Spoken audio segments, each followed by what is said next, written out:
उपक्रम दुधाळ गाईची येलेल्या गाईची काळजी कशी घ्यायची तर येलेल्या गाईला स्वच्छ आता धुवायचं, घाण होऊ द्यायचं नाही, तिचा जार पूर्णपणे पडू द्यायचा. जार जरी नाही पडला तरी व्यवस्थित जहारकडे लक्ष, गाईला जहार चाटू द्यायचं नाही, जार खाऊ द्यायचं नाही. वासराचं बाळसं पुढचं काढायचे, ती खुरं जे आहे ते आता खुरं वासराची थोडी खुडायची, म्हणजे पुन्हा भविष्यात खुरवाढ होत नाही. वासराचं बाळसं कानं फुणं तोंडातलं लाळ काढलेलं आता गाय चाटू चाटू त्याला कोरडं करते. पुन्हा स्वच्छ ठिकाणी गाईला वासराला धुवायचं. गाईला आता 21 दिवस स्वच्छ ठिकाणीच बांधायचं, वासराला 21 दिवस छोटे.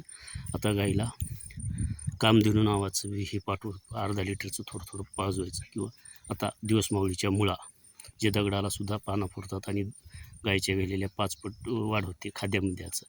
मोड फुटलेले बाजरी, मका, हरभरा, मूग, उडीद गाईला द्यायचं. गुळाची आणि ह्याची खीर करून गाईला द्यायची, गव्हाची.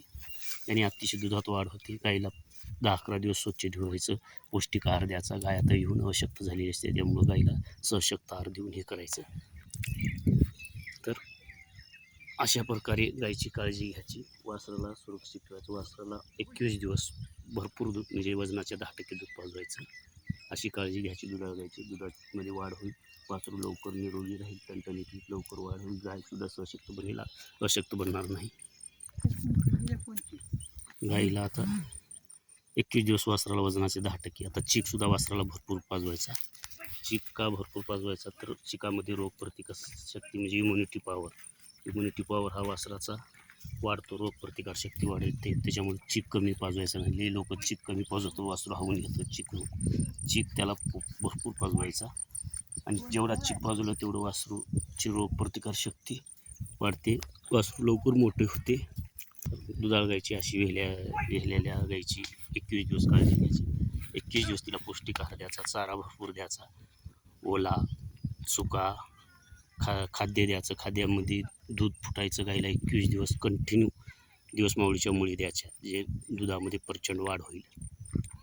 आता गाईला गेल्या भूक लागलेली असते, त्या गाईला लगेच थोडं झार लवकर पडावं, गहू किंवा जवस किंवा कुठलं ज्वारी वगैरे थोडं गोड तेल लावून त्याला हे करून द्यायचं, म्हणजे त्यामुळे पुरं पोटा साफ होईल.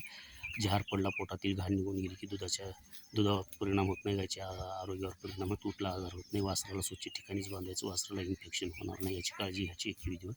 21 दिवस वासराला वजनाचे 10% दूध पिऊ द्यायचं. पुन्हा कितीही दूध पिलं तर काही नाही, जेवढं पिईल तेवढं चांगलं.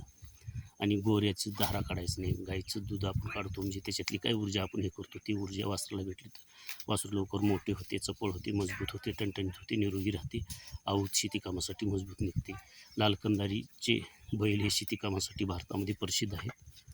बघा आता आता गाईला वैरण टाकणार आम्ही. दुधाला त्याला स्वच्छ धुवायचं, थोड्या वेळानं वासराला सुद्धा साफसूफ करायचं. आणि गाईला 21 ते 11 दिवस कोमट पाण्याने धुवायचं, म्हणजे विषाणू तिच्या पोटात जमिनीचे दुधावर गोचिड फुचिड हे नाही, स्वच्छ ठिकाणी बांधायचं जिथं भरपूर हवा येईल, सूर्यप्रकाश येईल. आणि गाईला सडं पुढंच दूध काढताना वासरापासून 2 वेळेस सुद्धा स्तनं चांगली धुवायची, कोरडे करायची. वासराच्या पोटात किडे पुढे काही जाऊन तिथलं इन्फेक्शन होऊन कुठला आजार पोटाचा याचा होईल, अशी काळजी घ्यायची. हा व्हिडिओ आवडल्यास शेअर करा, चॅनलला सबस्क्राईब करा. ही देशी नाही आता तिकडेच घेतो, जाऊ द्या होय. व्हिडिओ आवडल्यास शेअर करा, चॅनलला सबस्क्राईब करा, अशाच नवीन माहितीसाठी, नवीन व्हिडिओ दुसरे पाहण्यासाठी. ठीक होय.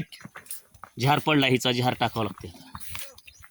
झार आहे ना, आहे का ही बाळसं पडली, झारच आहे वाटा रे.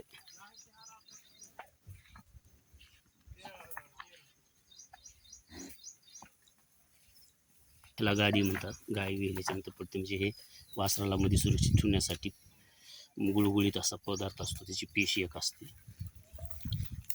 तर अशा प्रकारे गाय पालन. आता आज आमच्या इथं 2 रत्न जन्मले.